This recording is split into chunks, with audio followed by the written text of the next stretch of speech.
Huko nchini Tanzania, hatua ya mwanasiasa kijana Deogratias Ndejembi kuteuliwa kuwa makamu rais wa Tanzania imepokelewa kwa hisia mseto nchini humo, huku wengi wakiukaribisha uamuzi wa kuleta damu changa katika ngazi ya juu ya uongozi katika taifa hilo. Ndejembi mwenye umri wa miaka 43 amependekezwa na halmashauri kuu ya Chama cha Mapinduzi CCM kuwa makamu wa rais, akichukua nafasi ya aliyekuwa katika wadhifa huo Balozi Emmanuel Nchimbi aliyejiuzulu na baadaye kufutwa wanachama na chama chake. George Njogopa na mengi zaidi. Makamu wa rais mteule Ndejembi ambaye ni waziri wa nishati anaanza safari ya kuingia katika nafasi ya juu ya uongozi wa nchi akiwa na uzoefu wa mwongo mmoja tu tangu alipojitupa katika siasa za majukwani. Mwaka 2020 Ndejembi alichaguliwa kuwa mbunge wa jimbo la Chamwino, Dodoma, akiwa na umri wa miaka 37 na kisha baadaye alianza kupanda kwa kuingia serikali kuu akiteuliwa kama naibu waziri kabla ya kupandishwa kuwa waziri kamili katika wizara kadhaa. Hatua hiyo ilitanguliwa na safari yake ya kwanza alipoteuliwa kuwa mkuu wa wilaya Kongwa iliyoko Dodoma mnamo mwaka 2016. Rekodi zinaonyesha alianza kushika nyadhifa mbalimbali ndani ya chama hicho tawala tangu akiwa kijana, ikiwemo kuwa mwanachama baraza la taifa la umoja wa vijana kuanzia mwaka 2008 hadi 2017.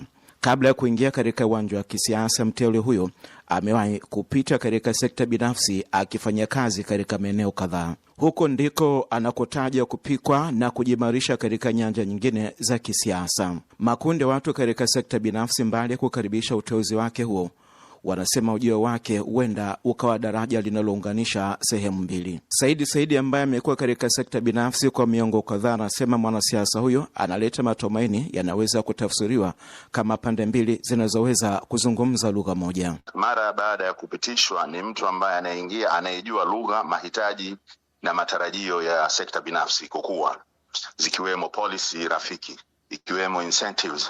Wachambuzi wanaunga mkono akitaja rekodi yake serikalini, ujana wake na kutojihusisha na migogoro mikubwa ya kisiasa kuwa miongoni mwa mambo yanaweza kumpa nafasi hiyo. Mchambuzi wa masuala ya kisiasa Hafidhi Kido anasema ujio mwanasiasa kijana katika ngazi ya juu ya uongozi ni hatua ya kutambua kwamba katika dunia sasa wanasiasa vijana hawakwepeki. Wanasiasa vijana mara nyingi wanakuwa na matokeo, na hasa katika dunia ambayo sisi tunayo, ambayo maendeleo yake yanakwenda kwa kasi. Lakini pia ukumbuke idadi kubwa ya wananchi wa dunia ni vijana kati ya miaka 45 kushika chini.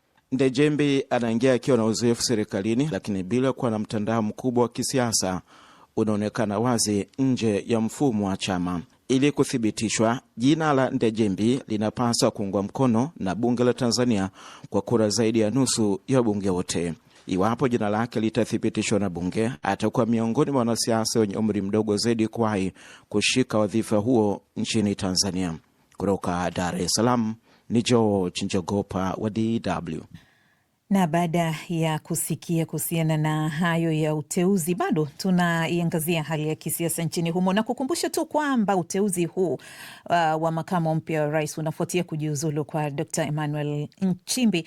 Nchimbi aliyeshikilia wadhifa huo kwa takriban miezi 9 licha ya kujiuzulu amevuliwa pia wanachama na chama tawala CCM. Ikumbukwe kwamba Nchimbi kabla ya kuwa makamu wa rais alikuwa katibu mkuu wa chama hicho. Sasa hatua hii ya hadi kumfukuza chamani inachora picha gani, na hasa linapofika swala la mwanachama kuonyesha misimamo inayoonekana kutofautiana na chama hicho? Nimezungumza na mchambuzi masuala ya siasa na mwandishi wa habari mkongwe nchini humo Jenerali Ulimwengu kutokea jijini Dar es Salaam. Kwa kweli mimi ukiniuliza ni kwamba mimi sielewi hata hiyo dhana ya usaliti inatoka wapi. Maki kusaliti, unasaliti kitu ambacho labda ni nguzo ya imani au ni nguzo ya utendaji, halafu wewe ukafanya kinyume chake. Sasa sioni kama kuna kitu kama hicho katika Chama cha Mapinduzi na miundo mbalimbali ya serikali walioweka. Kuna mambo mengi sana wameshayasaliti wao wote, na kwa hiyo hakuna tena jambo unaweza kusema kwamba hapa huyu anasaliti hiki au anasaliti kile. Kwa hiyo sielewi dhana ya nani msaliti. Wewe unasema huoni huo usaliti, unakiona nini? ni malumbano ya kisiasa tu, hayana kichwa wala mkia, hayana mahala aliposimama katika itikadi. Basi tu ni kwamba watu wamefikia mahali kwamba kila mtu anataka asikike na kila mtu anataka apate nafasi yake ya kusogelea karibu ya meza, kwa sababu kilichopo hapa ni kula na kula na kula mpaka watu wanapata kuvimbiwa, lakini hamna. Ni kila mtu kugombea tu jinafasi kidogo katika huo mzinga wa asali, waweze kupata chochote wanaweza kupata humo ndani, lakini hamna lote la maana. Okay. Kimsingi misimamo ya Dr. Nchimbi imemfikisha hapo, na kwa kuzingatia hilo sasa, Jenerali, na mifano ya wanasiasa kama yeye waliowahi kukumbwa na hatua kali kutokana na misimamo yao, unaiona wapi hatima yake? Sioni ikitupeleka kokote, itaturudisha pale pale tulipokuwa siku zote. Na hiyo nasema ya kuwa ni mizunguko na maneno mengi yasiyokuwa na tija yoyote, na itaendelea kama ambavyo lilikuwa ikiendelea siku zote. Hili linaibua wasiwasi gani lakini hasa kwa mwanachama wa kawaida wa CCM, kwa kuzingatia hatua kali kama hizi zinachukuliwa dhidi ya kiongozi ambaye alifika ngazi ya juu kabisa, si tu serikalini lakini pia ndani ya chama?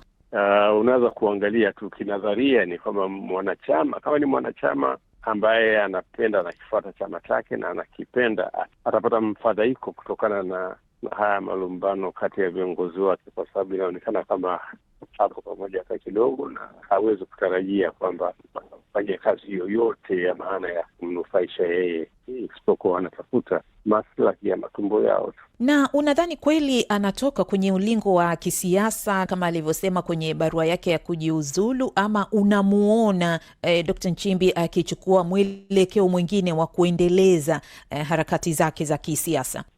Tusubiri tuone, sababu wengi wamesema mambo lakini baadaye wakabadilisha misimamo yao. Lakini ninavyomwangalia mimi, namuona kama vile ni kijana bado, na anaweza kuwa na ushawishi miongoni mwa jamii na akachukua njia nyingine. Sasa huwezi ukajua anachukua njia ipi. Kama unajua Tanzania huwezi kufanya siasa mpaka uwe ndani ya chama.